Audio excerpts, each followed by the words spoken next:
¿Largamos, Patricia? Largamos. Está pasando absolutamente de todo en materia política. Hay muchas discusiones de coyuntura y con este tipo de charlas, no solo que estamos tratando de buscar esa coyuntura, sino también ir en un costado más personal, desde lo profesional, cómo te está yendo a vos. Y lo primero que te quiero preguntar directamente es, pues se habló mucho en los últimos días de tus posibilidades como candidata hacia 2027. Se te menciona de candidata en ciudad, en nación, en diferentes lugares. ¿Vos dónde querés estar? Bueno, primero, ¿cómo me va? Me va bien, porque con muchos años de actividad política, que en realidad siempre estuve medio caminando por los márgenes, el reconocimiento social que se ve es algo que uno lleva en el tiempo increyendo. Entonces eso realmente es muy alentador, ¿no? Que te siga la gente, que te sigan los chicos jóvenes, eso me gusta. Sí. Eso desde la perspectiva personal que vos me preguntaste. ¿Lo disfrutás eso? Y me parece que es un reconocimiento, ¿no? Que te reconozcan, en general que te reconocen. Coraje, jugártelas, decir las cosas, ir de frente, la honestidad, la valentía, el impulso permanente, ¿no? El no parar. Largamos, no paramos. Totalmente, largamos. Y después, ya a esta altura de mi vida, no tengo un lugar que lo prefiera especialmente. Creo que cuando vos ya fuiste miembro del Parlamento, cuando fuiste miembro del Ejecutivo, pasaste distintos momentos de la Argentina, tuviste ministerios complejos, es como que sentís que cualquier modelo donde tenés que administrar te va a ir bien, y cualquier lugar parlamentario te va a ir bien, porque es como que ya tenés una impronta, y esa impronta, digamos, de alguna manera de personalidad, no debería decirlo yo, pero lo digo, sí. Se impone. Entonces, en general me siento donde estoy, siento que tengo siempre, me abro un lugar como para poder, de alguna manera, ejercer un liderazgo. Así que en ese sentido, a ver, si vos me preguntás, ¿tenés una frustración? Sí. Sí. Digamos, fui a la carrera presidencial. Y no pudiste ahí. Y salí como a la selección segunda, ¿no? Sí. Pero estuviste cerca, digo, te quedó esa cosa de, vos nombraste la palabra frustración, de estuviste muy cerca de un balotaje en el que probablemente hubieras ganado. Sí. ¿Esa es la frustración? Y te queda la frustración, por supuesto que te queda la frustración, pero yo ya lo dije, digamos. Después de la reelección del gobierno actual, me largo. Sí, nos lo dijiste a nosotros. Sí, a vos te lo dije. Me lo dijiste a mí, sí. Me pusiste título. En una nota de Clarín. ¿Te gustó el título? Me encantó. ¿Te encantó? O sea, sí, 2031... Además me parece que le da continuidad a una idea, ¿no? Es decir, con matices, porque somos, digamos, venimos de espacios políticos que se juntaron, que se unieron, y en esa unidad vos tenés ciertas características, ¿no? Que estás en un mismo proyecto y tenés ciertas particularidades, diferencias, matices, colores. Y yo esto lo hablo con el presidente y se acepta porque así nacimos, entonces es lo lógico que así sea. Y eso, mantener eso a mí me da mucha libertad. La libertad de no, digamos, de no sentir que tenés una palabra obligada o que no puedes hablar de determinados temas. Eso tiene dos vertientes, ¿no? Claro. Una vertiente política y una vertiente personal. Totalmente. La vertiente política es que, digamos, esto es una confluencia de ideas que confluyeron en un gobierno. Y la vertiente personal es que, bueno, digamos, sigo siendo la piba rebelde, así que no me... O sea que... Soy cada vez más grande y cada vez mantengo esa característica de grados de libertad que me parece que son importantes. O sea que esa posibilidad de tal vez aspirar a la presidencia en 2031 después de un segundo mandato de Milei, probablemente no te obliga a jugar ahora, tal vez. Yo no tengo nada. ¿Puedes seguir siendo senadora? Yo lo que quiero jugar es que el país no vaya para atrás. Digamos, en este momento no... quizás no me entienden, pero no tengo un lugar especial donde yo digo, me encantaría, ¿no? Me encantaría hacer tal cosa. No, he estado, digamos, en donde estuve, las cosas las hice bien. Y eso me dio un plafón como para poder tener la capacidad de mantener digamos, votos, de mantener prestigio social. Tengo los que me aman, tengo los que me odian, tengo que decir la verdad, ¿no? Como todos. No es que, no, viste, porque está bastante polarizado. Y tengo los del medio, como un poquito como está la sociedad. Pero eso me da la libertad de poder decir, bueno, me enfoco en que no volvamos para atrás. Y eso te hace muchas veces decir ciertas cosas que por ahí no son buenas para el proyecto, decirla con libertad. Y esa libertad para mí es fundamental en este momento. ¿Puede ser que le bajás un poquito el precio a la ciudad cuando tal vez lo comparás con el Ministerio de Seguridad o con otras funciones súper importantes que te tocaron cubrir? No le bajo el precio. No, la ciudad es un lugar muy importante. Lo que pasa es que, digamos, yo siento que con la experiencia ejecutiva que yo tengo, que es fuerte, la ciudad es algo que vos lo tenés en la cabeza y te la imaginás rápidamente qué cosas tenés que hacer, sí. Cómo tenés que construir un Estado razonable, que no lo tiene, cómo tenés que intentar involucrarte en un cambio educativo que la ciudad no está tan mejor que otros lugares teniendo más presupuesto, cómo tenés que hacer nacer bien la justicia. Entonces tenés un montón de cosas que yo las tengo claras desde lo estructural y qué cosas hay que hacer, cómo bajar los impuestos, sí. Cómo lograr facilitarle absolutamente todo al comerciante, porque esta es una ciudad fundamentalmente comercial. Entonces, eso lo tengo claro. Y tengo claro una idea de una ciudad que le dé mucho más al privado y que tenga un Estado más razonable y que modernice algunas de las gestiones, por ejemplo la gestión de la salud. Eso lo tengo claro. Ahora, si vos me decís, en este momento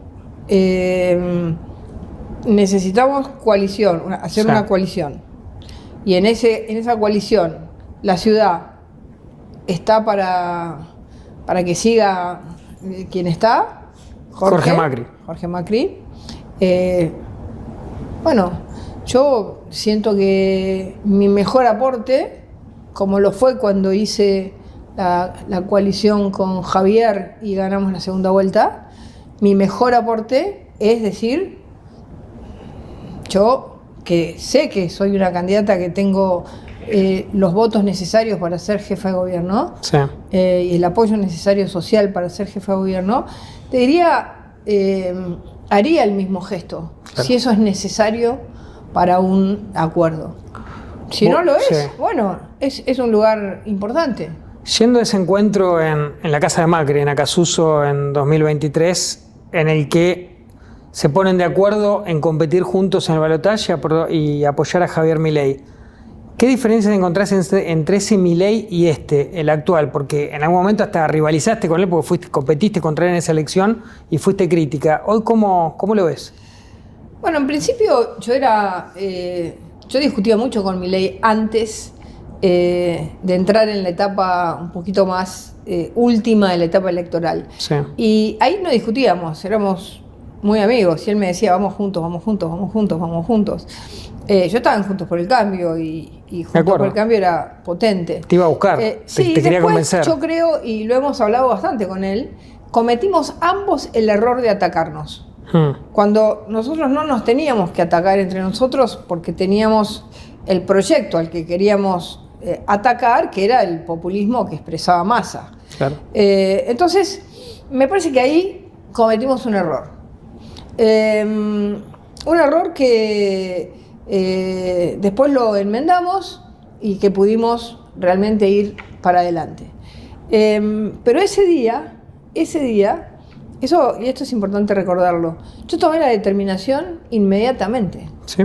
Yo me fui a dormir, no me pude dormir, ya lo conté, lo voy a contar de nuevo, agarré mi tesis doctoral sobre la recurrencia de los modelos hegemónicos partidarios, que en este caso es cómo vuelve el peronismo, en ese momento el kirchnerismo, y dije, no puedo ir contra mi propia construcción teórica y práctica de la vuelta de un modelo que va destruyendo la Argentina y le va empobreciendo cada vez más. Y dije, me levanté y dije, hay que apoyar a Milei. Me fui a mi centro de campaña y en Acasuso había otros, yo no estaba, Sí. Estaba Jorge Macri, estaba Ritondo. Eso fue el mismo domingo. El lunes. Del domingo para el lunes, del claro, lunes. El lunes a la mañana. Pues la reunión fue el martes.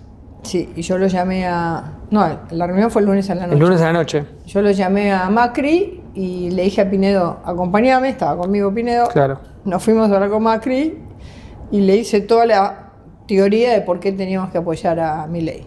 Me dice, decidí rápido. Sí, pero con fundamentos. Porque me quedé hasta las 6 de la mañana, hasta que me quedé dormida leyendo la tesis y dije, tenemos que ir por ahí.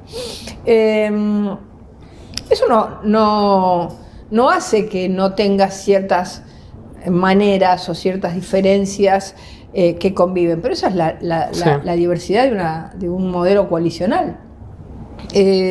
Así que bueno, a partir de ahí he tenido en general muchos acuerdos en todo lo que es la base de construcción de un modelo de cambio fuerte, valiente, que se anima a romper los paradigmas que en otros momentos históricos no se rompieron y que trajeron fracasos. Y eso es lo que a mí más me convocó. Es decir, en mi caso, el hecho de decir, bueno, terminamos con una ciudad tomada 25 años, pero una ciudad tomada, cualquiera que la veía desde lejos, decía Buenos Aires es una ciudad tomada. ¿Terminamos con eso? Terminamos. Entonces, cuando vos construís determinados hitos que históricamente van a pasar como hitos históricos, es decir, terminamos con una situación de extorsión permanente, todos los santos días durante 25 años, vos decís, bueno, son cosas muy gruesas, sí, que hasta ese momento nadie las había hecho. Hablas de tu paso como ministra de Seguridad en Sí. este caso. Tuviste un paso previo con Mauricio Macri. ¿Macri no te habilitaba tal vez todas las potestades, toda la posibilidad de gestionar como sí lo hace Milei o como sí lo hizo Milei? Bueno, este tema se discutió. Es decir, yo pedí en diciembre del 2015, Sí. cuando se iba a pasar la policía a la ciudad de Buenos Aires, se pasó el 6 de enero, yo pedí específicamente quedarme con los cuerpos especiales para manejar lo que era justamente la 9 de julio, en ese momento era la 9 de julio, todos los días tomada. Yo no estaba en la mesa de decisiones y dije, quiero que me convoquen, pedí que me convoquen, me convocaron unos días después y dije, yo me quiero hacer cargo del orden público. Entonces, expliqué por qué, yo me quería hacer cargo, porque dije, Larreta no se va a hacer cargo. Estaba Larreta, no ¿Sí? es que lo dije a espaldas de él, estaba Larreta, estaba Vidal, estaba Marcos Peña, estaba Macri. Sí, recuerdo, fuiste muy crítica en ese momento. Sí. Sí. No, yo dije, yo me quiero... Siendo parte del PRO, me quiero hacer sí. cargo. Sí. Y me sacaron de la reunión, me dijeron, lo vamos a pensar. Vuelvo, humo negro, no humo blanco. Me dijeron, no te vas a hacer cargo. Dije, bueno, es un error, vamos a seguir con los piquetes durante todo el mandato. Claro. Y Larreta dijo, no, pero yo voy a empezar por la calle Avellaneda. Digo, la calle Avellaneda no es el símbolo de la pérdida de valor de la ley. La calle Avellaneda es un orden público de los ciudadanos de Buenos Aires que tienen manteros. Es otra cosa, es otra concepción. En todo caso era la 9 de julio. Claro, era la 9 de julio. Sí. Y me dijeron que no, insistí, me dijeron, bueno, ya está decidido, salió un humo negro, no salió humo blanco. Bueno, entonces yo cada vez que había un piquete me quedaba así mirando, sí. Tenía las fuerzas para ayudarlos, pero no hacían nada.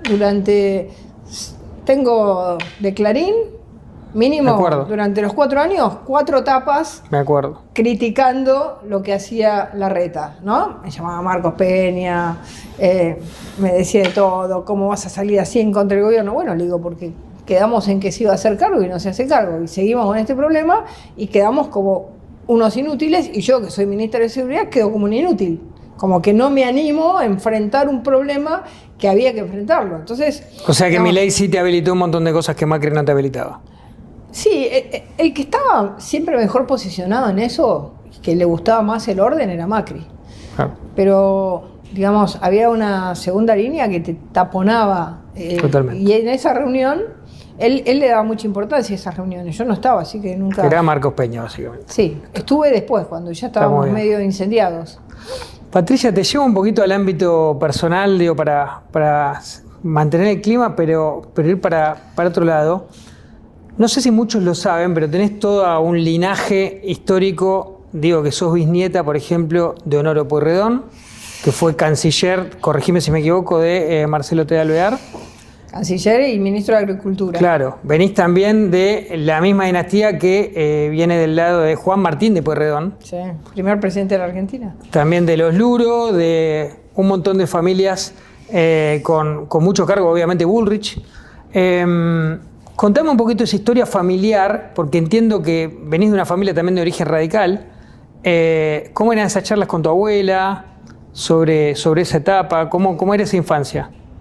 Bueno, en primer lugar, mi familia era, de parte de mi madre, sí. Eran radicales, pero radicales de boina blanca, ¿no? Honorio Pueyrredón había sido 2 veces ministro y después fue candidato a gobernador y ganó las elecciones en la provincia de Buenos Aires. Sí. Ganó las elecciones en la provincia de Buenos Aires. Digamos, nosotros hablamos ahora de marketing político, ¿no? Bueno, en ese momento se votaba sin voto secreto, ¿no? Es decir, digamos, era el fraude patriótico, entre comillas. Claro. Entonces hacían las colas, estaban los patrones y venían los peones. Y mi bisabuelo era el candidato radical, ¿no? Pueyrredón Guido era la fórmula, y hizo una campaña de marketing estratégico, ¿no?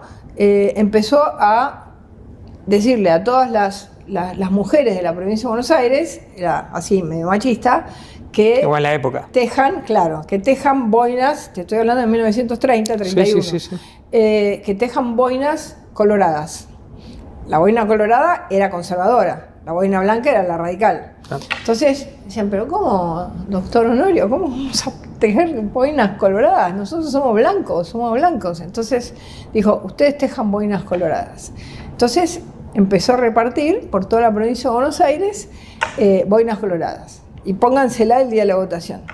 Bueno, fueron todos a votar con las boinas coloradas y de golpe, cuando salieron los votos, ganó Pueyrredón Guido, la provincia de Buenos Aires. Entonces dice, ¿pero cómo fue este triunfo? Y porque nosotros hicimos la estrategia del rabanito. Éramos colorados por fuera y blancos por dentro. Totalmente. Y le ganó la elección. A los 3 días lo mandaron a la isla Martín García con varios radicales, sí. Y como iban todos a verlo a la isla Martín García, iban barquitos. Obviamente toda esta etapa después del derrocamiento de Irigoyen. No lo dejaron subir. Claro, por eso. No lo dejaron él ganó las elecciones, no dejaron que asuma. Claro. Imagínate lo que era el fraude, no dejaron que asuma aunque había ganado las elecciones. Y de ahí lo mandaron a Ushuaia, a la cárcel de Ushuaia, que estaba con el petiso orejudo, y ahí siempre hay que reconocer que los marinos, que eran los únicos que estaban en ese momento junto con la prefectura en la isla, lo trataron muy bien, lo sacaron de la cárcel, les daban un lugar, porque yo tengo una foto donde están en el medio de la nieve, viste, vestidos se seguían vistiendo con corbata, viste, de saco un poco largo. ¿Todo eso te lo transmitió tu abuela? Sí, siempre. Directamente ella. Yo no lo conocí porque él murió, salió de la cárcel y a los pocos años murió, no vio la etapa del peronismo. Claro. Pero mi familia era muy antiperonista, muy antiperonista. Mi padre, estudiante de medicina, que los agarraban, viste, y les pegaban unos cuantos palazos en esa época. Mi madre también, mi familia también, bueno, eran radicales antiperonistas, de parte de mi madre. Y bueno. ¿Y vos te afiliás a la JP a los de adolescente? Es que a mí me llevan a conocer a mi abuela. Claro. Sabía que a mí me gustaba, yo venía encaminada para meterme en la vida pública, venía encaminada de chiquitita. Y entonces mi abuela a los 15 años me lleva a conocer a Balbín, un lugar medio lúgubre, oscuro. Y claro, para mí Balbín, yo tenía 15 años, imagínate, él tendría 50, era como... Era alguien viejo directamente. Eterno, ¿viste? Claro. No sé si será igual ahora como te miran los chicos, pero sí, debe ser. Era como alguien eterno y me pareció todo muy lúgubre, y ¡dum! Fuiste para otro lado. Fuiste para otro lado. No seguí la tradición, cosa que mi ahora abuela te hasta el día de con... morir me dijo, usted, me trataba de usted va a estar con los radicales. Y me lo dejó como sentencia, y a partir de la alianza hasta el día de hoy, siempre hemos tenido alianza con los radicales, así que tenía razón mi abuela. Ahora te vuelvo con ese tema, te llevo un poquito a la farándula, porque también tenés tú parte de farándula en cuanto a lo familiar. Sí. Sos la prima de Fabiana Cantilo. Sí. Entiendo que la primera persona que llevó a Fabiana Cantilo a un recital fuiste vos. Sí. ¿Cómo fue? Bueno, Fabi de chiquita cantaba, ¿no? Sí. Estábamos en el campo, íbamos al campo, tenemos un campo juntas, es decir, al día de hoy. Yo ya lo heredé porque mi madre murió, la madre de ella vive, y compartimos el mismo campo, que era de herencia de Honorio Pueyrredón. Y entonces todas las noches se hacía el fogón, ¿no? Para cantar, y Fabi cantaba, y todos le decíamos cante Fabi, cante. Mi hermano cantaba, no tan bien como Fabi, no es profesional, es arquitecto, y mi tío también cantaba, y bueno, entonces se armaban, y siempre Fabiana empezó, y ahí se empezó a ver qué capacidad tenía, ¿no? Es decir, al principio era folclore, que era lo que más se cantaba en el campo, y después empezó con el rock, y yo la llevé, dije, Fabi, hay un festival de pescado rabioso. Sí. Fabi era años 70 y pico. 2 años y medio, 3 años más chica que yo. Sí, sí, años década del 70, 72. Sí. Entonces me la agarré, me la llevé al festival, Fabiana se quedó así, no podía creer. Porque era, así que sos responsable de una de las artistas más importantes de la historia del rock nacional. La mejor rockera de la Argentina. Totalmente. No, yo no. Ella no, sos responsable de haberle inculcado, haberle llevado o acompañado. Su vocación siempre la tuvo, ¿no? Y te pregunto con Banana Pueyrredón, ¿cómo es el parentesco? ¿Cómo es la relación? ¿Cómo es la relación con los dos que tenés hoy? Bueno, César dice que es mi primo, pero es mi tío. Claro. ¿Por qué? Porque es el hermano menor de mi abuela. Digamos, Richard Pueyrredón, su padre, fue un gran radical, jefe de ceremonial de Alfonsín en el primer gobierno, un tipo muy simpático, muy agradable, y fue embajador en Canadá también, en gobiernos radicales. Sí. Entonces, es el padre de César, que son como 7. Entonces, César era el más chico. Y primero empezaron... O sea, no se quiere hacer cargo de que es tu tío. No se quiere hacer cargo, pero yo le digo, no, dice, es mi prima. Claro, pero bueno, directamente. Sí, Tienen más o menos la misma edad, pero en realidad es tu tío. Sí, él tiene unos años más que yo, pero pocos, digamos. Totalmente. No nos preguntes eso. No te pregunté la edad. Te dije, tienen más o menos, la misma edad. Son como... Igual hace poco festejaste tu cumpleaños. Sí, aparte lo festejaste, dije. lo dijiste Dije en cuánto público. Cumplía, ¿viste? Decilo vos, digo, ya lo dijiste, Sí, así dije que... 70 porque dije, Sí. si no digo nada, me van a decir, está grande. Y si digo 70, me van a decir, está joven. ¿Viste cómo es? Es al revés. Entonces... Se te ve hiperactiva, así sí, que... totalmente. Te quería preguntar, ¿cómo es un fin de semana tuyo en familia? Y también, ¿qué haces para dispersarte? Creo que jugás al tenis con amigas. ¿Cómo es eso? ¿Tus nietos? ¿Cómo? Fin de semana. Sí.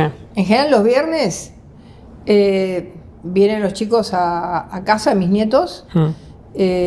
O si tienen algo muy temprano a la mañana, porque viste uno tiene fútbol, el otro tiene pádel, el otro hace deporte náutico, viste, hacen distintas cosas. Ya entraron en la adolescencia, no sé cómo están. 13 y mellizos de 13 y uno de 11. Me los traigo el viernes. Bueno, en casa, viste, se tiran, hacen lo que quieren, ya. Por ahí me los llevo a un lugar que se llama Escape Room, que son lugares de ingenio, viste, salas buenísimas, o me los llevo al cine. El otro día fuimos a ver Spider-Man, ahora los quiero llevar a ver Odisea, pero la madre dice, no, lo voy a llevar está yo. Buena. Qué sé yo, Es larga. Es larga, pero... Sí, pero está buena. Sí, pero justo lo están estudiando además. Sí. Así que me los llevo a algún lado, o vienen directamente a casa y se quedan los viernes. Y después hacen muchas cosas. Eso no lo puedo decir en público porque se van a enterar los padres, que ya lo saben. Eso me encanta. Por la verdad no te pregunto. Eso me encanta. Sí. Y tu después, vida, digo... Después voy a decir, ahora Sí. Guille, mi marido, está haciendo una obra de teatro en También. la calle Corrientes los sábados. Así que ya me la vi 40, ya van 200 funciones, ya me la vi, no sé, 60 veces por lo menos, ya me la vi. Igual cada vez que voy me río. Él te banca, vos bancas. Sí. Y voy muchas veces los sábados ahí, o si no, qué sé yo, por ahí. Algunas veces cambio y llevo a los chicos el sábado. Y después juego al tenis. ¿Con amigas? Sí. Eso el fin de semana. Eso el fin de semana, sí. Sí. ¿Te sirve para bajar un par de cambios? Es que yo decidí prepararme para la tercera edad. Está bien. Pues el pádel, que jugué 30 años al pádel, viste que es duro. Sí. Vos el pádel lo cortás y tenés que... Cambio el tenis sobre ladrillo. Aparte por el ladrillo no es cemento. Claro, es ladrillo, es mucho más gimnástico, estirás mucho más. Así que decidí, y ahora para terminar deporte de tercera edad tendría que jugar al golf, pero no sé, no me da el tiempo. Tengo un cuestionario cortito, a ver qué me respondés, creo que puede ser entretenido. ¿A qué miembro del gabinete elegirías para jugar al truco? Si tenés que elegir un ministro o una ministra, sí. O puede ser Javier Milei o Karina Milei también. ¿Ministro no sé. o los que están en el gabinete? El gabinete. Porque para el truco o Santi Caputo. ¿Santi Caputo? Sí. ¿Directamente? Sí. Está muy bien. Muy bien. Pensé que capaz que era Toto, no sabía si... No, Santi. Para el truco, me está diciendo. Para el truco, Santi. Sí. Está bien. ¿Con quién te irías de vacaciones? Si tuvieras que elegir uno de ese grupo, de la mesa política, por ejemplo. ¿De la mesa política? Sí. Con Santilli. Con Santilli. El más divertido. El más divertido. Sí. Hay, precisamente sobre eso, un opositor que te divierta, un peronista tal vez, o alguien del kirchnerismo, puede ser, o de otro sector en el Congreso, alguien divertido que te entretiene. Y la más divertida es de Tulio. De Tulio. Sí. Tenés buena relación ahí. Sí, además es divertida. Más allá, digo, de las diferencias, hay como un clima. Sí, es rea, Julián la conozco Tulio. además de antes, fuimos diputados juntas. Siempre me hizo trampas y entonces ahora que nosotros somos mayoría, le digo, bancátela. Aprendé lo que es, ¿viste? Ser minoría. Aprendé. Totalmente. Y por el contrario, ¿con quién no te tomás ni un café? Si tuvieras que elegir a alguien de la política, ¿con quién no te tomás un café? De la oposición.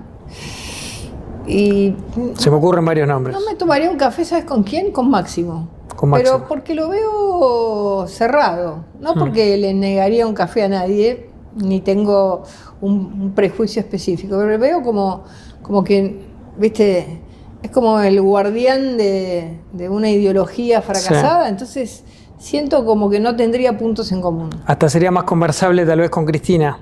Digo, tendrías más puntos en común que charlar. Con Cristina, sí, con Cristina. Tendrías que ir a San José 11-11 igual. Pero. Bueno, está bien, eso es lo de menos. Lo importante que vos me estás preguntando es con quién hablaría. Sí, totalmente. Sí. Totalmente. Ese proceso de talibanización fue un proceso muy negativo en la Argentina, ¿no? Que nosotros también tenemos que tener cuidado de que no suceda, porque la talibanización es lo contrario al mundo de las ideas, ¿no? Totalmente.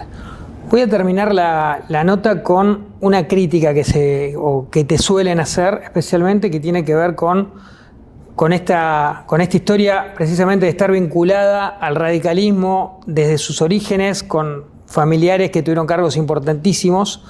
Después te afiliaste a la JP, fuiste funcionaria de la Alianza, fuiste funcionaria del PRO, en el medio te exiliaste también, tuviste que exiliarte por la dictadura. Hay muchos que creen que son caminos contrapuestos y que vos los uniste igual en el tiempo. Digo, ¿te arrepentís de algo en este camino, en estos, no sé, 40 años trabajando en la política? ¿O estás contenta con el recorrido que hiciste? ¿Cómo lo analizás? ¿Qué balance haces? Yo creo que hice un recorrido de un lugar muy duro, ¿no? Donde la violencia parecía ser el arma para resolver los problemas, que me di cuenta que ese no era el camino. Y cuando me tocó salir del país, me di cuenta de la importancia que tenía el Estado de Derecho. Es decir, cuando no lo tenés y lo sufrís, y sufrís la dictadura, te das cuenta que un juez, una cárcel, no una desaparición, es un mundo totalmente distinto, el mundo de la ley. Ahí comencé a entender que el camino, que si vos lo mirás en una parábola, ¿no? Nicaragua empezó, Ortega empezó con la revolución y termina en la peor dictadura. Sí. Ese era el camino que hubiera terminado. Entonces, siento que haber ido hacia un camino mucho más abierto, de reconocimiento de la democracia, reconocimiento del otro, de convivencia, de no violencia, es un camino que me llevó a estar de un lado distinto al peronismo, ¿no?